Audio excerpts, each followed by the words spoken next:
This episode of Capes and Lunatics is brought to you by Tweaked Audio. Get awesome headphones, go to tweakedaudio.com and use the coupon code Southgate to get 30% off, free shipping, and a lifetime warranty. Or you can get there through the link on our website, southgatemediagroup.com.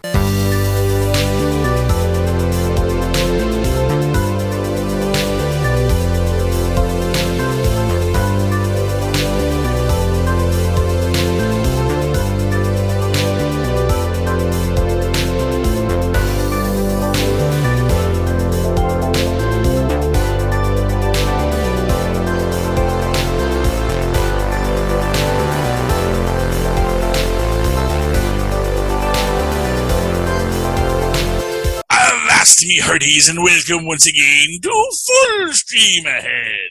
I'm your host, Charlie, the Professor Esser, and with me, as always, is my skinny rich friend. It's Mozz. Hey, Mozz. Welcome back to the final episode.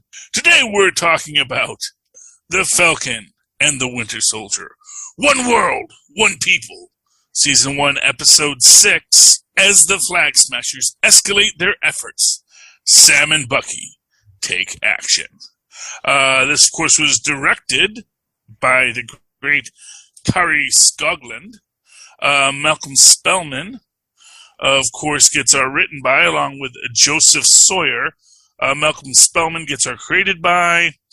Gene Colan gets the Sam Wilson, the Falcon, created by. Jack Kirby gets Bucky Barnes and Captain America, created by.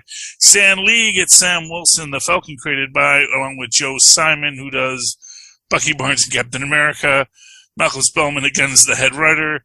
Steve Epting did the art on the Winter Soldier. Ed Brubaker did the writing on the Winter Soldier. And I just got to say this. 1 second. To me, the breakout performance of this episode was Kevin Saunders, older man's friend. That is the gentleman who says, "Nah, that's Captain America." See, at first, because I wasn't sure, because you see him because you see some of his pictures, and he's got his full beard. He looks like the Do-A-Flip guy. He's not the Do-A-Flip guy. He is a different actor, so you know. Oh. I was kind of hoping I just thought they were referencing that little kid who said his grandpa told him he was called Black Falcon. And I thought it'd be a nice turnaround if that guy ended up being like, no. We're here. Yes. Well, yeah, the older guy could be that kid's grandpa. Maybe just a lot of the grandpas call him the Black Falcon. Yeah. Because, they want that, black and they're proud. What are you going to do? Hey, me. Exactly. Well, and that's what it is. But I love this episode. I love we get Falcon flying in. By the way, those who are asking, I'm sure he called Rhodey, but Rhodey was like dropping tanks somewhere in Plotsylvania. You're looking for this. I'm sure, it's like, okay, who can I get? As I always say, one of the best things about during Infinity War was that basically the reason Agents of S.H.I.E.L.D. didn't show up because they had their own problem over in California at the time. They couldn't go fly over to Wakanda. They had issues in California. There's multiple world-ending events constantly happening. Don't be mad that not every superhero shows up. Man, the rest of the universe really has it in for us, huh? Well, this is the place where all the Infinity Stones show up, that we, That's fair. Honestly, there's a book about it too, just about how in most on every other planet, radiation just kills you horribly, but here, 1 in 10 of you get superhuman powers from excessive amounts of radiation. At the end of the universe, all that will be left are microbes and Earthlings. They're awful. So yes, but moving right along, we get a really nice intro. We have Sharon Carter back in the States with the little, mesh face mask to change what she looks like. Yeah. Which people say, oh, see, that proves she's not a Skrull. But does it, though? Because if you were a Skrull and you wanted to change shape and there was a way to change your appearance, wouldn't you say, oh, see, I'm using the way that you mammals do it. Right. So No, Just saying, I do not rule out Skrullness at any time. Never rule out Skrull. Ever since, Far From Home, you can't rule out everyone being a Skrull. Yeah. Fair enough. It's true. But, so we see that Sharon and Bucky are working together. We see that Sam goes in through the window, which it's not quite the same, but I do like that it sort of has a visual reference to Young Men Comics 24, which was the return of Captain America in the 1950s. Came out in 1954, and that has been retconned to be the William Nussland story where they fight the Red Skull when he takes the UN hostage. So, that whole coming in through the window fight scene, I thought that worked out very nicely. We get the Batroc Falcon fight again. Yeah. Which I did enjoy. And there are people who say, well, why didn't Falcon just shoot him? Because he shoots people in other times, Oh, fair enough. Yeah, I mean, I guess the thing is, Batroc wasn't shooting at him, right? So exactly, it's about proportional force, right? Proportional response, because the goal of law enforcement is de-escalation. Right. Say it with me, kids at home. De-escalation. So, in this moment, he's fighting Batroc, and this is, of course, the delaying tactic, and this is all delaying tactics, and again, like I say, that is my favorite thing from Batroc's renaissance in the comics, is him stating to people, you want me to slow down the superheroes. You're not hiring someone to beat the superheroes for you. That doesn't exist. Right. I'm the guy that slows down the superheroes so that you can make your escape. And that's exactly what Batroc does here, is he slows down Sam Wilson. Likewise, we have Kylie slowing down Bucky, because we have one of the Flag Smasher Hail Hydra, the people who have infiltrated every level, come in and hand him the cell phone.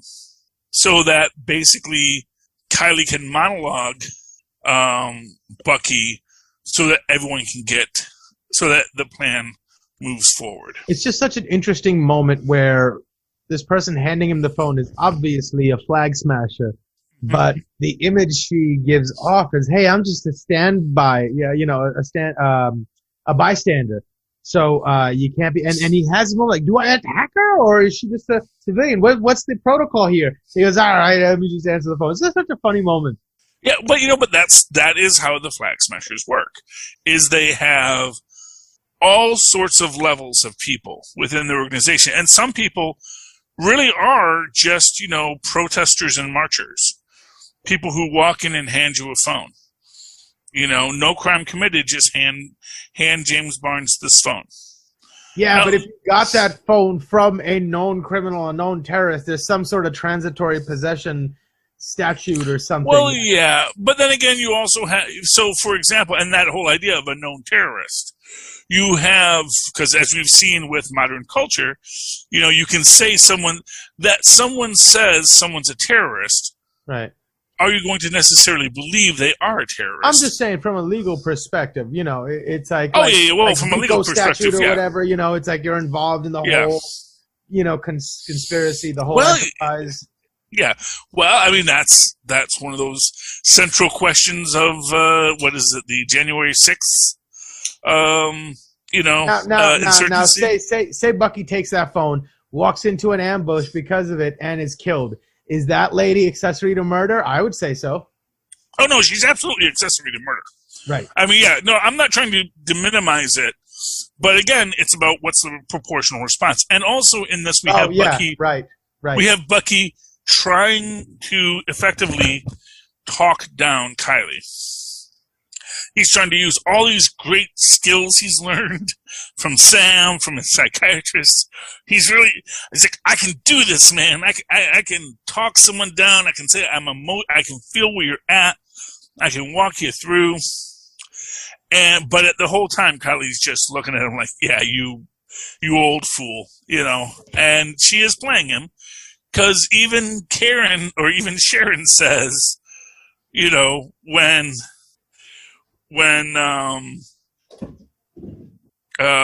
Bucky, when Bucky finally gets there, he's like, Bucky, you had one job. And did you lose me there? No, I just had to go close the door. Oh, okay. No, that's fine. Okay, I was worried there that I lost you. Yeah, but it's like, and Sharon says, Bucky, you had one job.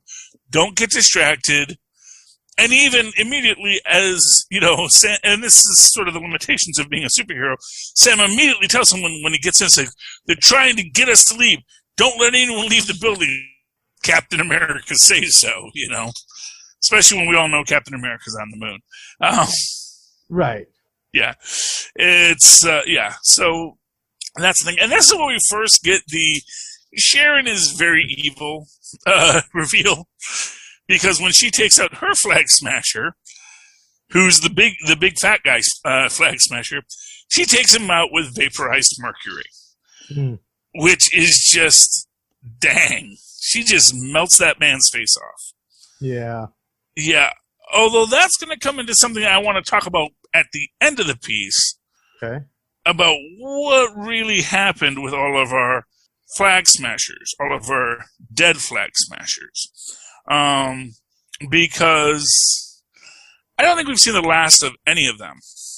So you're saying it could have been like a diversion, like meant to make everybody think they were all killed? Well, that's one possibility, but there's also the possibility that... So, and this is the thing, because this is the thing with Lamar, which is that the Deathlock protocol already exists in the MCU, if you watch Agents of S.H.I.E.L.D. So they already have this idea that, you can bring a body back and you can build in these cybernetic organisms and you can recreate these people. Now... these or that sort of thing, or... No, like just cyborgs. Oh. Like Frankenstein cyborgs. That's essentially what the Deathlock protocol is. Now, in Agents of S.H.I.E.L.D., the person who gets it, and I'm forgetting the actor's name, he's the guy who played Gunn on Angel. He was that actor. And he gets he gets all the cybernetic implants. But he also had he had a mixture of super soldier serum and extremis mixed into his bloodstream already. It was called Project Centipede.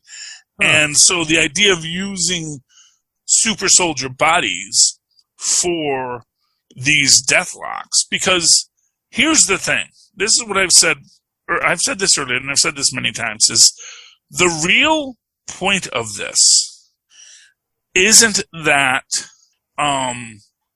super soldiers were good at, like the decision to disband the super soldiers comes from the realization that when you have a super soldier, when you have a living weapon, there is nothing keeping that living weapon from deciding to turn on you and attack you.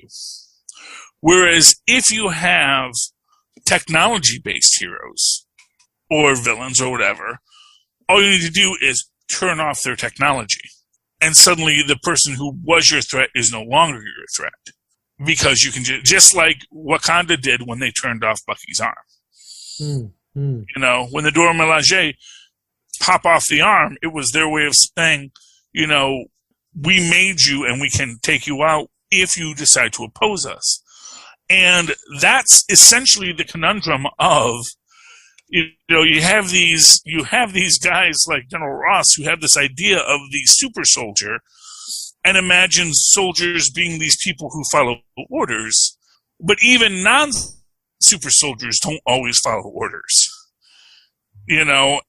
But the conflict, the converse idea is that if you could create essentially Frankenstein cyborg soldiers, that would be the best of both worlds. You can turn them off if they rebel, but you could also have all of those advantages of a super soldier now with cybernetic enhancements. So I think we're going to see, I honestly feel that the Deathlock program is going to be coming directly out of this. I think that some of the people we've seen who were super soldiers will have survived. Especially when we consider, again, comic history. People who get burned to death often come back. Sharon Carter burned to death when she was killed off in her first round before she came back as a villain. For those who don't remember that the actual villainous turn of Sharon Carter actually is directly from the comics. Wow. So yeah, people who didn't realize that, it's like, yeah, that's in the comics. She gets abandoned behind enemy lines. And in fact, at the time, she said, yeah, I don't know, man, I guess SEAL disbanded for a while. And that's essentially what happened with her. Is like she took the actions in Civil War. She goes to ground. And then, of course, in that whole process that happens in the ensuing years, she's persona non grata from the CIA or SHIELD. She can't find a footing. She has to go infiltrate the underworlds that she's in. She has to utilize the skill, that unique set of skills she has to survive.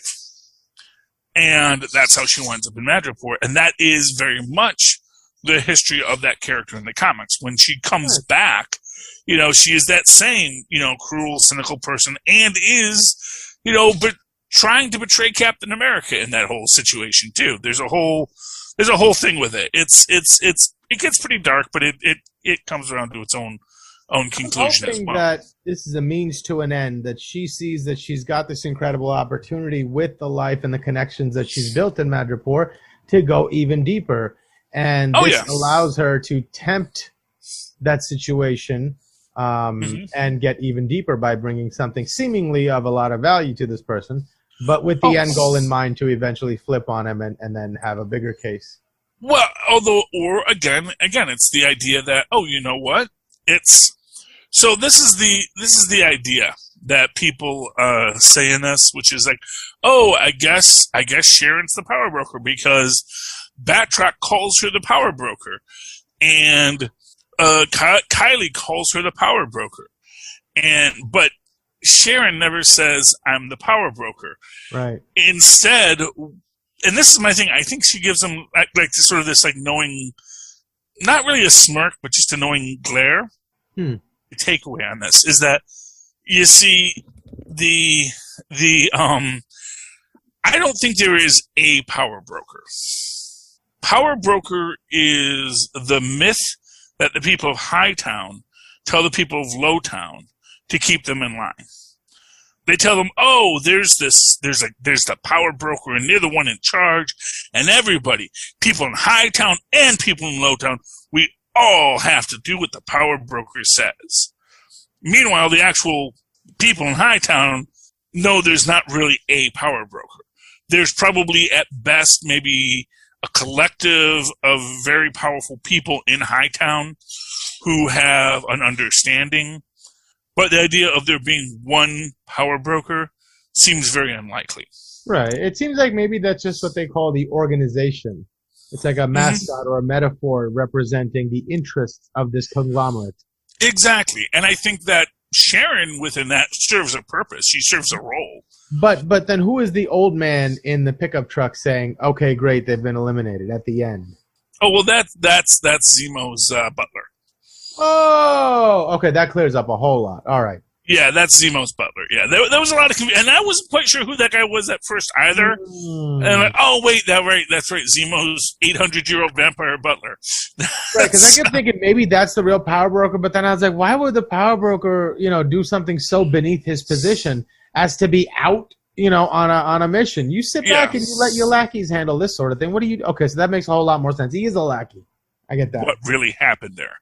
We see the truck burst into flames, but that's an armored car. So presumably everyone inside of it is encased in some kind of armor. I don't know that those flames necessarily reached the people inside. As they're going in, they get a little Hail Hydra, one world, one people. Right. From one of the guys who's putting them in there. I don't necessarily know. That's the thing. I don't accept that those guys are dead. Or if they are dead, what happened to them.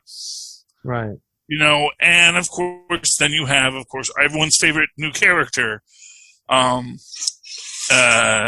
Countess, who, and here's the thing, I just have to say, the decision to cast Julia Louis-Dreyfus means they have got to bring Phil Coulson back, just so we can have a scene of Phil Coulson and the Countessa interacting. Because in the New Adventures of Old Christine, Phil Coulson and Julia Louis-Dreyfus were exes. So that's fun. It's so, and here's the thing. Although Julia Louis-Dreyfus has certainly raised her profile, I have to believe that the decision to bring her into this role probably has something to do with Clark Gregg already being in the Marvel Cinematic Universe. I can't believe that they made that choice without considering that, and of course, she and Clark Gregg have such a connection, Right, so the memes write themselves. That's all I'm saying. But we'll see what happens with that. That's the thing. And it's interesting because we have some great fights in this. We have these great battles. We have Sam refusing to fight Kylie. And when people want to give all the parallels, they say that Sam refuses to fight Kylie in the same way that Cap refused to fight Bucky. Because in both cases, and it's an interesting parallel when you think about it, because in both cases, both people knew this person had a depth that was different than they were being shown. So that, yes, Bucky is actually brainwashed, but in this case, it's that Kylie is kind of, let Mama be. Anyway, have some yogurt. It's a healthy snack. Anyway, sorry. Where was I? So, Kylie, well, she's not actively brainwashed. She is kind of in a mental state that is, it's youthful exuberance. It's the belief in a black and white world of heroes and villains. And the danger with somebody of that state of mind is they force you to attack them back, but the moment you do, you prove their point.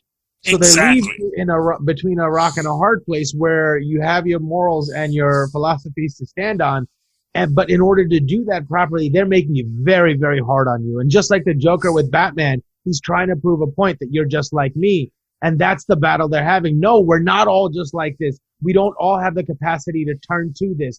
You can be better. We can all be better. And we don't need to resort to this to get there. Mm-hmm. Exactly. And that, I think, that's what's happening here. And I think that is also its strength here. I mean, now, okay, so let me... Oh, that's not good. Hey, okay. All right, sorry. There we go. You're back. Okay. So, do you think Batroc is dead? No, because he's wearing a flak jacket. Right. We don't see blood, and they've not shied away from blood in this show. Right.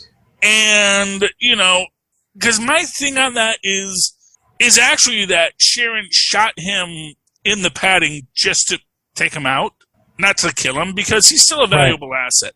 He thinks he knows things, but as I said, he doesn't know what he thinks he knows. Right. And there was actually a similar kind of thing in the Dark Avengers where the Great Gargoyle was trying to tell Moonstone who all of the Dark Avengers were, and aside from Moonstone, he gets them all wrong. Because he actually even thinks that that Batroc the Leaper is Hawkeye. It's like, no, that's not. You have no idea what you're talking about. And that's sort of what Batroc is here. He's trying to negotiate, and it's just sort of putting him back in his place. Yeah. It's like, no Batroc, bad Batroc. Yeah. I give you money because you serve a purpose. You slow people down. That is all you're ever supposed to do. You were supposed to slow Cap down so Black Widow could get the stuff out of the Lemurian Star, and you were supposed to slow Falcon down so that we could sort of position the super soldiers where we needed them. And that's what was important. So no, I don't think Batrocc's really dead. Yeah. I'm not even sure Kylie's dead. Because even though we see that whole, you talk about your religious imagery with the wings, and he's holding the dead body, he's holding her body, and he puts her on the stretcher, and then the EMTs go to work. She is a super soldier. Right. They're going to pump her up with adrenaline. They're going to close her wounds. You might get that, jump back alive after the point, because quite frankly, why shouldn't she? Why shouldn't she survive, given everything everyone else has survived? Right. So yeah, I think there's a lot of possibility here for us seeing Kylie again. I think anyone is on the table, especially once you introduce the Deathlock Protocol. Right. Because for what it's worth, the actual Flag Smasher in the books, he does come back, but he is sort of this mind-controlled. He's dead, but he comes back and he's like a mind-controlled zombie again. So there's sounds precedent. like Zemo's playbook. Exactly, and that's the thing. Again, with Zemo, it's not that he doesn't like superheroes, he doesn't like super soldiers. But again, I think it's because they are a threat to order. Because if you have super soldiers, they can decide they don't want to follow orders. And if you are a guy like Zemo, order is maintained through rigid hierarchy. And that's just my take on him. Makes sense. Yeah. Let's see, what else is in this episode? Well, one of my favorite things was sort of like the almost redemptive story you get with John Walker. How he comes in and acquiesces to Sam's authority. That was a really cool moment when he's walking back from that, and he looks over at him, and like, you're thinking, what kind of moment are they going to share? And he just goes, oh, yes, sir, go ahead, almost like wants to salute him. He's so impressed with him. Bad one. For look. Oh, sorry. We cut out again. I apologize. No, it's okay. That's the thing I think a lot of people overlook with John Walker. Because everyone's like, oh, John Walker, but he's the big villain, isn't he? Oh, we're all supposed to hate him? It's like, no. No, but that's not what I mean. I mean, just like in how he saw himself, right? He was down on himself. He had nothing to stand up on to be proud of, or and he found a place for him to exist, a place where he felt like he belonged. That mantle wasn't for him, and to see him give it up to Sam and be sort of like deferential to him and say, yes, you got this. It is what it is. Was really kind of cool, because it was undeniable in that moment towards the end where he has that moment with the TV cameras that he deserved the mantle. Well, yeah. I mean, I'm actually thinking of because the other thing people talk about is like, when John decides to save the people instead of going after Kylie. When Kylie again tries to murder innocent people, which is again Kylie's whole thing. It's like, which is where Kylie's naivete comes into it, because she is very righteous in her indignation. And maybe this is a bunch of old Gen Xers looking at Xennials and saying, you kids don't understand how complex the world is. But really, that is actually even the underlying theme of this, because, again, I'll get to that in a minute, but like when John Walker makes that decision to save the truck, that's a no-brainer for John. Right. And the thing is, right now, he's not burdened by the responsibility of living up to something. He's just himself.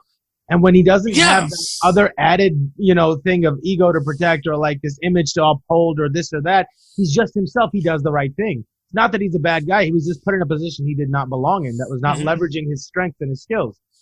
Well, exactly. And as I pointed out to other people, for as much as anyone wants to say the Flag Smashers, were positives, they were trying to kill John Walker and Sam Wilson. They were using knives. As John Walker says, what's with all the knives? That is deadly force. And these people are throwing these knives with super soldier strength at everybody. And, it's a little disingenuous. Now, yes, and this is where proportional responses come in. when the Flag Smashers is on the ground and, saying, I didn't do it.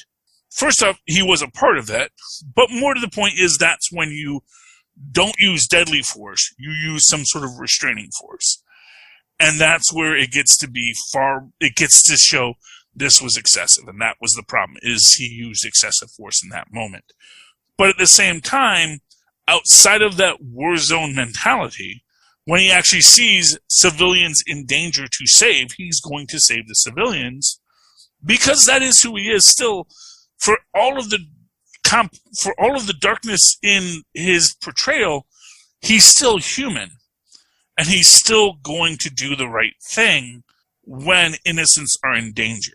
And that's really the thing. And of course, that is in its own way kind of the difference between John and Kylie, where Kylie says she didn't want to hurt anyone who didn't matter. But of course, well, how could Lamar not matter in this situation? You killed. Yeah. Who are you to decide?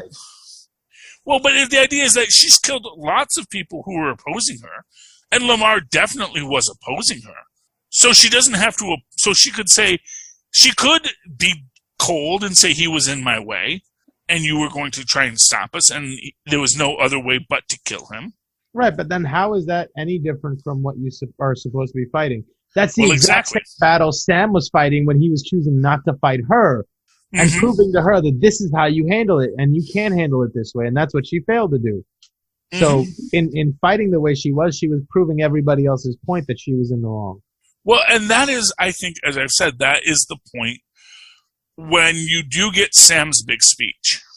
And he says to, and he's doing his Captain America about, you have to fix it. You have as much power as a mad god or a teenage girl. You have as much power right now to affect things. And in that moment, they actually have, our evil senator, make this argument. It's like, well, what are we supposed to do with everyone who came back? And they came back to find people living in their homes who have taken over their businesses and everything they once had gone and destroyed. Do we just say, oh, sorry, other people are here now, which is effectively what happened to Jews after the Holocaust and Japanese? You can't just try to find this quick solution for the difficult matter that we're dealing with. Right. Sorry, you cut out for a second. We got right to the part we said, and the Japanese after, and I'm assuming you were going to say the internment camps. Oh yeah. So that is what wow, we lost a lot there. Yeah, sorry. I just got that. It's okay. It's fine. And the Japanese after internment, and lots of other people throughout history who've had their property seized for any reason and sent away, and then when they came back, people just said, no, you don't belong here now. This is our stuff now. And we know that was wrong. We know that what happened to those people were wrong. That when people returning are treated as refugees, we know that's wrong. But at the same time, how do you handle it? And the way you handle it is actually probably not treating everybody, not treating the people who remained as the refugees instead of the people who came back as refugees, but maybe really embracing the fact that we all have to work together still, and how are we going to create equity between those who have stayed and built lives for 5 years and those who have been gone for 5 years? How do we build a structure between us? And that is what Sam calls out the people on. That they're right that it's much more complex than just, don't put people in camps. But it's like, well, someone has to go somewhere, and we have to organize this in some way. But one, to have that quick fix, one, to have it be a snap, that everyone is back and we're just going to snap our fingers and call it a day. And of course, throughout this is stuff we saw in Far From Home, where, and of course, I'm certain that it's a very different situation when it happens in the United States and it happens in less prosperous countries. So I'm sure when Aunt May and Peter come back, it's just a wacky situation where, what are you doing in our apartment? But there's other apartments in New York, in Queens. There's other things they can do, and there probably are resettlement situations in those moments. But for those other people that aren't in the United States, who aren't in these places, and that where we're seeing the problems are in Eastern Europe, and I'm sure there were other problems throughout much of the Third World, or even the Second World, or even parts of the former Soviet blocs, probably those had a harder time dealing with it because culturally those countries never liked having issues with people showing up. So, I mean, there's complexities to all of it, obviously, and exactly how it would play out is, who knows, but it's all a much more complex issue than just the Flag Smashers are right or the Flag Smashers are even wrong. It's that there has to be this communication to get to the final analysis. But, yeah, so... And we ought to not dehumanize anybody. Well, exactly.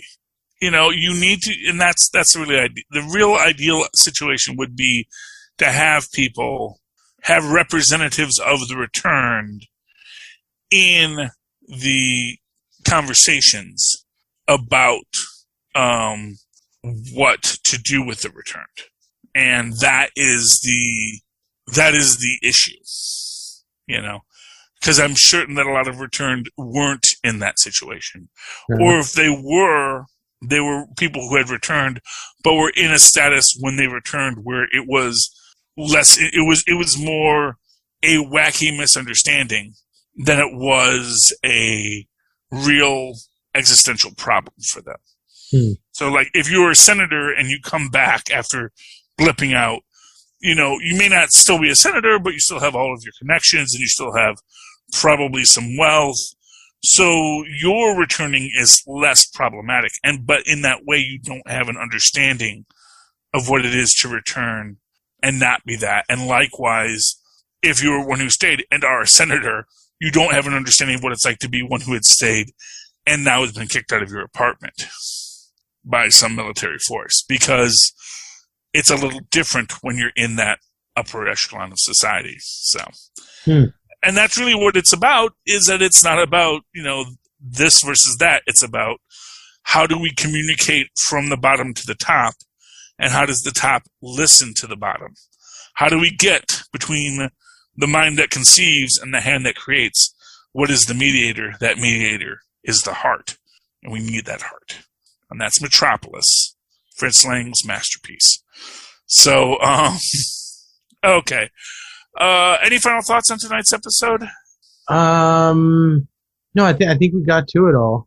I like the big barbecue at the end with Bucky hanging out with the kids. Yeah, flirting with Sam's sister. It's just sort of like an example of how people should be talking to each other and how community takes care of each other, and that's what we ought to be doing. Well, exactly, because that's the thing. People need to communicate. People need to have that conversation, and everyone gets together and everybody dates each other's sisters, and that's what makes a better society. All right, Mozz. I hope you've enjoyed talking to me. I know we've had some problems, some audio problems this episode. Now, connections, but what's good if you're listening and you're having those connection problems, it might be because you have sub-standard headphones, and for that, I suggest you go to tweakedaudio.com, use the coupon code Southgate at checkout, and get a great discount on some fantastic headphones, both wired and wireless, for your listening device. Likewise, use that same coupon code Southgate at checkout over at Hunter-Killer. And you can use that same coupon code over at hunterkiller.com. Help Michelle Grace solve a cold case. Get a cold case delivered to your house. Get a bunch of clues that you get to solve. Stimulate your brain. Save that same deep discount upon checkout. And then when you're done with that, go down into our show notes, click on the Amazon link, go to Amazon, buy whatever the heck you want. Doesn't cost you anything, helps out the show. And while you're there, check out Pod Life, the book written by the Southgate community of podcasters. It's available both in hard copy, in case society falls, and in digital copy, which you can use right now while society still exists. And if anyone does any of that, Mozz, and they want to reach out to you and talk to you about that, how can they do so? Oh, they can email me at mozzmanzor@gmail.com or find me on Facebook under Mozz Manzor. That's MOZZMANZOOR. And, of course, you can always write to me that old-fashioned email way the way our Mozz and Boz once did. It's superconnectivityblog@gmail.com. That's superconnectivityblog, all one word, @gmail.com. Of course, follow me on the Twitter as I live tweet things, possibly Legends of Tomorrow when it comes back, possibly Stargirl when it comes back, definitely Powerpuff Girls when it comes back with Agents of S.H.I.E.L.D. own Chloe Bennett. At Charlie Esser, that's CHARLIESSCR. Look for the 2 E's in the middle. For quality. Bing! Thank you, Mozz. All right, ladies and gentlemen. All right, me hearties. It's been another episode, another trip across the bounding main. You've heard what we had to say, and hopefully you learned a little something or two. And if not, come back again next week as we once again sail full stream ahead. Arr!